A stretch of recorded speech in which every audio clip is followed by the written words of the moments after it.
When did you realize your roommate was willing to ruin your career for their own gain? You don't even know how far I'll go, Jake said, smirking casually as he tossed his keys onto the counter. I'm Rachel, a marketing coordinator in Chicago, and I've always been the dependable one, balancing my 9-5 job with night classes to finish my MBA. My roommate, Jake, was the charming type everyone liked, always laughing at the right moments, always the life of the party, but something about him made me uneasy. We shared an apartment in a downtown loft, and at first it seemed harmless. He often asked for little favors, like covering bills or picking up his mail, but I never imagined the consequences would extend to my professional life. Things started subtly, with small favors that seemed innocent. Week before my company's annual promotion review, I noticed a strange email in my inbox addressed to me but clearly meant for Jake, detailing conversations with my manager. My stomach sank as I realized he might be scheming, but I wanted to believe I was overreacting. Relax, just do your thing, nothing to worry about, he said with that infuriating grin when I confronted him. Over the next few days, the tension at work escalated. I stayed late at the office preparing my presentation for the promotion, pouring hours into data analysis, creative strategies, and mock reports.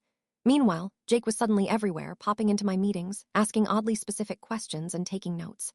I felt uneasy, but I told myself it was just coincidence. Then came the shock. During the review, my manager praised a presentation strikingly similar to mine, presented as Jake's work.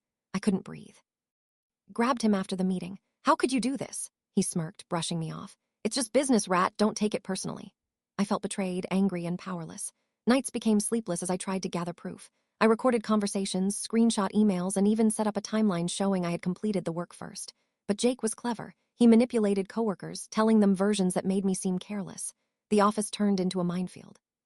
Every compliment I received was undercut by a whisper of doubt. I couldn't trust anyone, not even my closest colleagues. One afternoon, I overheard him on a call with another manager, taking credit for ideas I had literally brainstormed minutes before. You're welcome, he said, chuckling. My hands shook as I listened. I realized this wasn't just about the promotion. It was about power, control, and how far someone could go to steal success. I confronted him in our apartment one night. Why are you doing this? We grew up sharing everything. He laughed softly. Not everything, Rachel. Some things are worth more when you take them.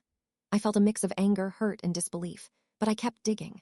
I found emails he had forged, showing he started projects I had actually completed. I compiled every shred of evidence, presenting it to HR and our manager. And they reviewed the timeline and documents. The pattern was undeniable. Jake's facade crumbled. He was reprimanded, his promotion taken away, and he faced a formal warning. I was offered the promotion I had worked tirelessly for, recognition I had earned. Watching him fume and attempt to justify himself was strangely satisfying, but it also reminded me that some people can't be trusted, even when they smile at you every day. I moved out shortly after, keeping the apartment keys and my career intact, never speaking to Jake again. The experience left me cautious but stronger, understanding that diligence, patience, and proof are the only weapons against betrayal. I still think about it sometimes when I see colleagues who seem too charming, too eager to help. It's a reminder that appearances can be deceiving, and trust must be earned, not given.